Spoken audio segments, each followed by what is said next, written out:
July 21ರಿಂದ 28ರವರೆಗೆ ಮಂಗಳೂರಿನ ಸಂತ Aloysius ಕಾಲೇಜಿನ ಅಂತಿಮ ಬಿಎ ವಿದ್ಯಾರ್ಥಿನಿ ರೆಮೋನಾ ಪಿರೇರಾ ಅವರು ನಿರಂತರವಾಗಿ 170 ಗಂಟೆಗಳ ಕಾಲ ಭರತನಾಟ್ಯ ನೃತ್ಯ ಮಾಡುತ್ತಿದ್ದಾರೆ. ಈ ಮೂಲಕ ಗೋಲ್ಡನ್ ಗಿನ್ನೆಸ್ ರೆಕಾರ್ಡ್ ಪಡೆಯಲು ಜುಲೈ 21ರ 10 ಗಂಟೆಯಿಂದ ನಮ್ಮ ಪರಂಪರಾಗತ ನೃತ್ಯ ಶೈಲಿಯಾದ ಭರತನಾಟ್ಯವನ್ನು ಸಂತ ಅಲೋಶಿಯಸ್ ಕಾಲೇಜಿನ ರಾಬರ್ಟ್ ಸಿಕ್ವೆರಾ ಹಾಲ್ನಲ್ಲಿ ರೆಮೋನಾ ಅವರು ಆರಂಭಿಸಿದ್ದಾರೆ. ರೆಮೋನಾ ಅವರ ಈ ಸಾಧನೆಗೆ ಮಂಗಳೂರಿಗರಿಂದ ಉತ್ತಮ ಪ್ರೋತ್ಸಾಹ ದೊರೆಯುತ್ತದೆ ಎಂದು ಕಾಲೇಜಿನ ವೈಸ್ ಚಾನ್ಸಲರ್ ಡಾಕ್ಟರ್ ಪ್ರವೀಣ್ ಮಾರ್ಟಿಸ್ ತಿಳಿಸಿದ್ದಾರೆ.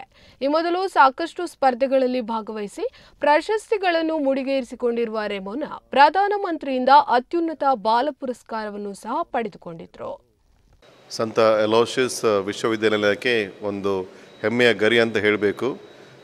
ನಿನ್ನೆ 10 ಗಂಟೆಯಿಂದ ಈ ಒಂದು ಭರತನಾಟ್ಯಂ ಎಂಬ ನಮ್ಮ ಪರಂಪರಾಗತ ಒಂದು ಡ್ಯಾನ್ಸನ್ನು ನಮ್ಮದೇ ವಿದ್ಯಾರ್ಥಿ ಮಿಸ್ ರೆಮೋನಾ ಪಿರೇರಾ ಅವರು ಆರಂಭಿಸಿದ್ದಾರೆ.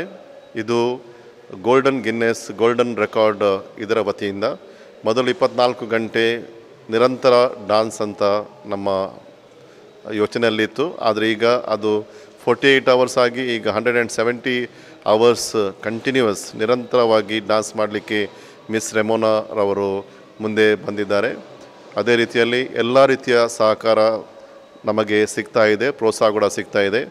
ದೈಜಿವರ್ಣಿಂದ ಹಾಗೆ ಬೇರೆ ಬೇರೆ ಮಾಧ್ಯಮಗಳಿಂದ ಈ ಒಂದು ವಿದ್ಯಾರ್ಥಿಗೆ ಪ್ರೋತ್ಸಾಹ ಬಹಳಷ್ಟು ಸಿಗಲಿ. ಅವಳು ಈ ಒಂದು ನಮ್ಮ ಮಂಗಳೂರಿಂದ ಬಂದ ಹುಡುಗಿ ಮಂಗಳೂರಿಗೆ ಒಂದು ಹೆಮ್ಮೆ ತಂದು ಈ ಒಂದು ರೆಕಾರ್ಡ್ ಮಾಡಲಿ ಅಂತ ನಮ್ಮೆಲ್ಲರ ಒಂದು ಆಶಯ.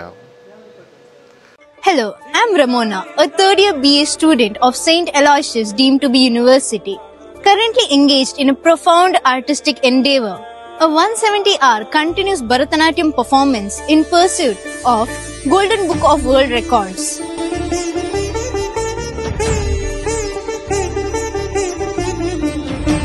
This marathon is not merely a test of physical endurance, but a tribute to a timeless tradition of classical dance.